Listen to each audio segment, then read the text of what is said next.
अमित शाह दिल्ली के लिए रवाना हो गए। श्रीनगर से दिल्ली के लिए रवाना।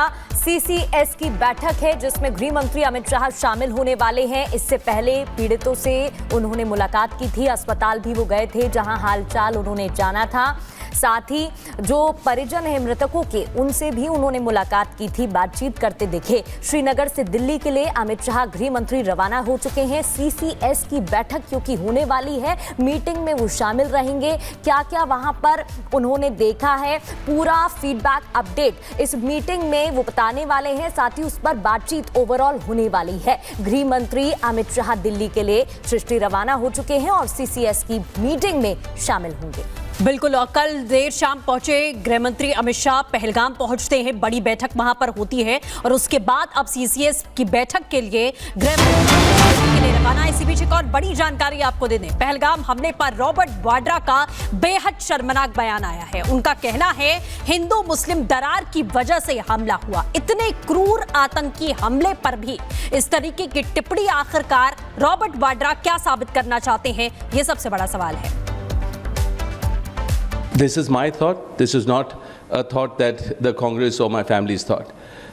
You know, in our country, we see that this government will try and show that, talk about Hindutva, and, the minorities feel uncomfortable and, they feel troubled when you have a survey on,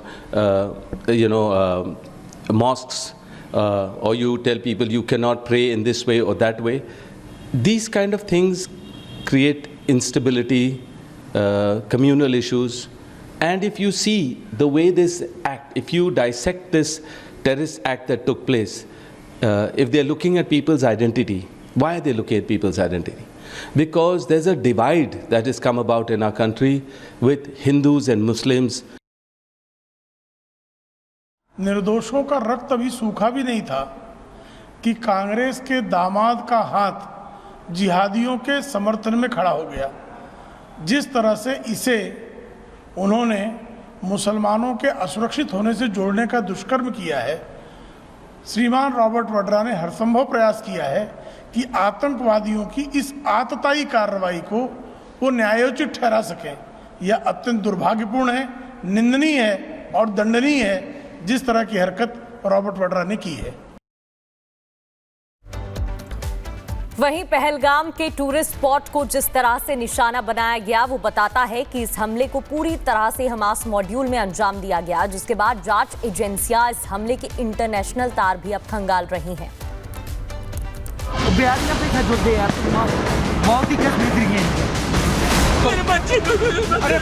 हम लोग फौजी हैं। खुला मैदान, वही था, कोई दिखता जहांगीर तो क्या, बड़ा टूरिस्ट प्लेस,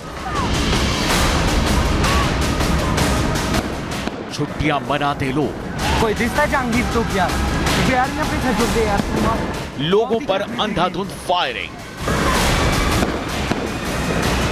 पहलगाम में हुआ ये हमला अब 7 अक्टूबर 2023 के हमास के उस हमले की ओर इशारा कर रहा है जिसमें 260 नागरिकों समेत 1200 लोगों की मौत हो गई थी। पहलगाम हमले का अब हमास कनेक्शन भी जान लीजिए। हमास ने 7 अक्टूबर 2023 को हमला किया तो पहलगाम में 22 अप्रैल 2025 को हमला हुआ। हमास ने म्यूजिकल फेस्टिवल को निशाना बनाया, पहलगाम में आतंकियों ने टूरिस्ट प्लेस को निशाना बनाया। हमास ने यहूदी नागरिकों को टारगेट पर लिया तो आतंकियों ने पहलगाम में हिंदू नागरिकों को निशाना बनाया। हमास ने अपने हमले में रॉकेट और ऑटोमेटिक हथियारों का इस्तेमाल किया तो पहलगाम के हमले में भी आतंकियों ने AK-47 राइफल का इस्तेमाल किया। चलना यार। हमास के 7 अक्टूबर वाले हमले और पहलगाम वाले हमले में काफी कुछ समानता दिखती है, क्योंकि हमास ने भी 7 अक्टूबर को पहले रॉकेट दागे, इसके बाद चुन चुन कर यहूदी नागरिकों को निशाना बनाया। पहलगाम हमले के हमास पैटर्न के पीछे की वजह पीओके में हुई एक रैली से भी कंफर्म होती है। 75 दिन पहले पीओके में हुई थी आतंकी रैली। रैली में हमास, जैश और लश्कर के आतंकी शामिल हुए थे। आतंकवादी सरगना सार्वजनिक रूप से दिखे थे। पहलगाम में सैलानियों पर तब हमला किया गया जब कोई पैराग्लाइडिंग कर रहा था, कोई सैर कर रहा था, बच्चे ट्रम्पोलिन पर कूद रहे थे तो कोई वायर के जरिए हवा के मजे ले रहा था।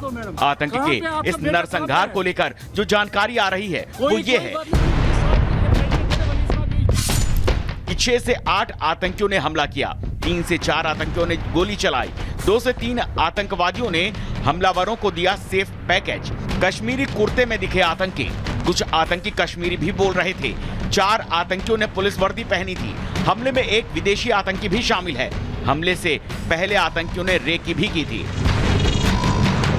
जम्मू कश्मीर पुलिस ने सैलानियों के फोन से जो डेटा बरामद किया है उसके आधार पर उन्होंने संदिग्ध आतंकी की फोटो जारी की है, जिसमें आतंकी के हाथ में AK-47 जैसी राइफल है। साथ ही वो कश्मीरी कुर्ते में भी दिख रहा है। पहलगाम में हिंदुओं पर हुई आतंकी स्ट्राइक ने कश्मीर में 1990 वाली आतंकी घटनाओं की याद दिला दी है, लेकिन वक्त बदल गया है। दिल्ली में निजाम बदल गया है, इसलिए अब आतंक पर स्ट्राइक होगी, वो पुश्तें याद रखेंगे। Bureau report, Republic Bharat. और इसी बीच कार्रवाई को लेकर बड़ा अपडेट आपको दे दें। एनआईए के डीजी पहलगाम पहुंच चुके हैं। ग्राउंड जीरो पर एनआईए के डीजी पहुंचे हुए हैं। जहां पर हमला हुआ वहां एनआईए के डीजी इस वक्त पहुंच चुके हैं। एनआईए की टीम पहले ही पहुंची हुई थी और अब एनआईए डीजी पहुंचे हुए हैं मौके पर, पहलगाम में उसी स्पॉट पर जहां पर ये कायराना हरकत को अंजाम दिया गया। तस्वीरें आपको पहलगाम के उसी स्पॉट की हम दिखा रहे हैं जहां पर यह हमला होता है। आतंकी हमला, चारों तरफ से पूरे पहलगाम को इस समय घेर लिया गया है सुरक्षा बलों की ओर से। एनआईए इस पूरे मामले की तफ्तीश भी कर रही है और एनआईए डीजी इस समय मौके पर पहुंचे हैं ग्राउंड जीरो पर। आतंकी हमले की जांच लगातार हर एक एंगल से की जा रही है। एक विदेशी आतंकी भी इसमें बताया जा रहा है। सबसे बड़ी बात, आतंकी कहां से आए, उनको पनाह आखिरकार अगर यहां पर दी तो किसने दी, लोकल सपोर्ट अगर मिला तो आखिरकार कहां से मिला, कैसे मिला, इन सब मामलों को लेकर भी तफ्तीश जारी है। तो पहलगाम में हुए आतंकी हमले के बाद देश की आवाम के साथ साथ प्रधानमंत्री मोदी भी क्रोध में हैं। ऐसे में पाकिस्तान डरा हुआ है क्योंकि अब आतंक पर डायरेक्ट एक्शन की बारी आ चुकी है। देखिए रिपोर्ट।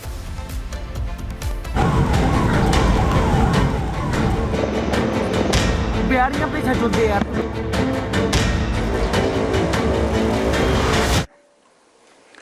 सबसे पहले उन सभी परिवारों के प्रति अपनी गहरी संवेदना व्यक्त करता हूं जिन्होंने अपने प्रियजनों को खोया है। इस दुखद समय में दिवंगत आत्माओं की शांति के लिए मैं परमात्मा से प्रार्थना करता हूं। यहां मैं भारत के दृढ़ संकल्प को दोहराना चाहूंगा कि टेररिज्म के खिलाफ हमारी जीरो टॉलरेंस की पॉलिसी है। भारत का एक एक नागरिक इस कायरतापूर्ण हरकत के खिलाफ एकजुट है। मैं इस मंच से देशवासियों को आश्वस्त करता हूं, घटना के मद्देनजर भारत सरकार वो हर कदम उठाएगी जो जरूरी और उपयुक्त होगा।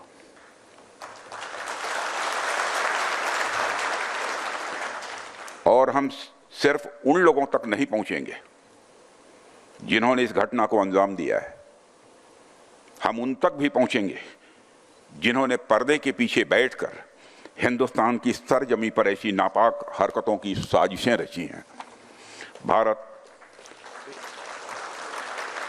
भारत एक इतनी पुरानी सभ्यता और इतना बड़ा देश है जिसको ऐसे किसी भी आतंकी गतिविधियों से किसी भी सूरत में डराया नहीं जा सकता।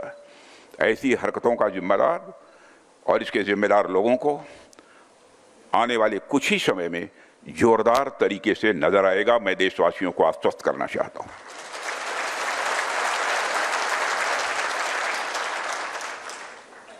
साथियों, आज आप लोगों ने जो आयोजन किया है उसमें सबसे पहले मैं marshal of the Indian force Arjan Singh ji की स्मृति को नमन करता हूं और उनको अपनी हार्दिक श्रद्धांजलि अर्पित करता हूं।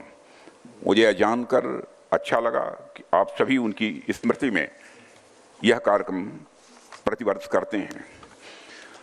अपनी बात प्रारंभ करने से पहले मैं भारतीय वायुसेना को उनके अदम्य साहस और पराक्रम के लिए हार्दिक बधाई देता हूं। जिस प्रकार से वायुसेना भारत की सुरक्षा में तत्पर है, उसे देखकर हर भारतवासी अपने को गौरवान्वित महसूस करता है और निश्चिंत रहता है। हमें इस बात का संतोष रहता है कि आपकी छाया में हमारा पूरा देश सुरक्षित है। मेरी ईश्वर से प्रार्थना है कि आपका शौर्य इसी प्रकार आसमान की ऊंचाइयों को छूता रहे।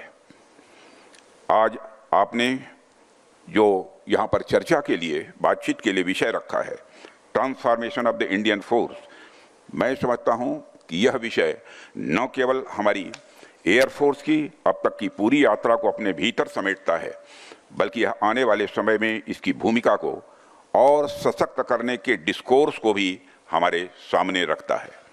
ऐसे कंटेम्प्रोरी और रेलेवेंट टॉपिक के सिलेक्शन के लिए भी मैं आप सबको बधाई देता हूँ।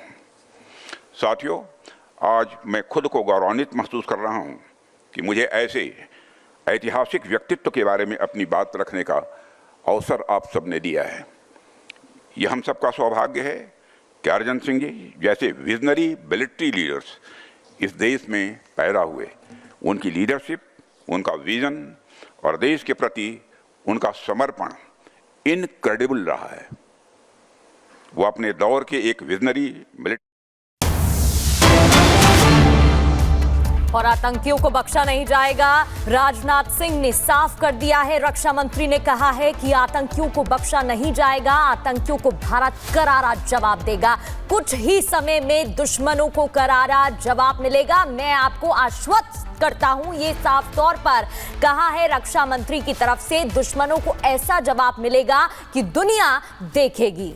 बिल्कुल, तो रक्षा मंत्री राजनाथ सिंह ने साफ और कड़े शब्दों में यह कह दिया है कि आतंकियों को बख्शा नहीं जाएगा। जिस तरीके की कायराना हरकत को अंजाम देने की कोशिश की गई है, उससे भारत डरने वाला नहीं है। वक्त बदल चुका है और जल्द से जल्द आप एक बड़ी कार्रवाई देखेंगे। ये तमाम बड़ी बातें रक्षा मंत्री की ओर से कही गई हैं। आतंकियों को भारत करारा जवाब देगा। इस दुखद समय में दिवंगत आत्माओं की शांति के लिए मैं परमात्मा से प्रार्थना करता हूं। यहां मैं भारत के दृढ़ संकल्प को दोहराना चाहूंगा कि टेररिज्म के खिलाफ हमारी जीरो टॉलरेंस की पॉलिसी है। भारत का एक एक नागरिक इस कायरतापूर्ण हरकत के खिलाफ एकजुट है। मैं इस मंच से देशवासियों को आश्वस्त करता हूं, घटना के मद्देनजर भारत सरकार वो हर कदम उठाएगी जो जरूरी और उपयुक्त होगा।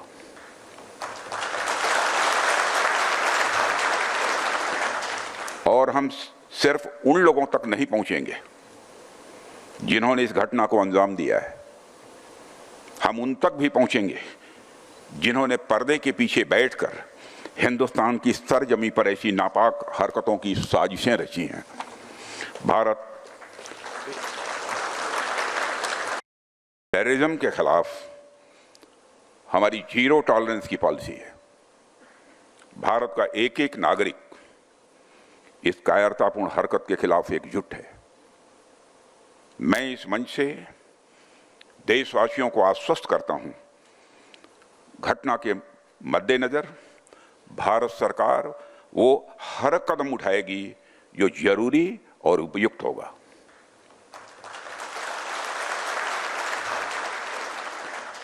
और हम सिर्फ उन लोगों तक नहीं पहुंचेंगे जिन्होंने इस घटना को अंजाम दिया है, हम उन तक भी पहुंचेंगे जिन्होंने पर्दे के पीछे बैठकर हिंदुस्तान की सरजमी पर ऐसी नापाक हरकतों की साजिशें रची हैं। भारत एक इतनी पुरानी सभ्यता और इतना बड़ा देश है जिसको ऐसे किसी भी आतंकी गतिविधियों से किसी भी सूरत में डराया नहीं जा सकता। ऐसी हरकतों का जिम्मेदार और इसके जिम्मेदार लोगों को आने वाले कुछ ही समय में जोरदार तरीके से नजर आएगा। मैं देशवासियों को आश्वस्त करना चाहता हूं।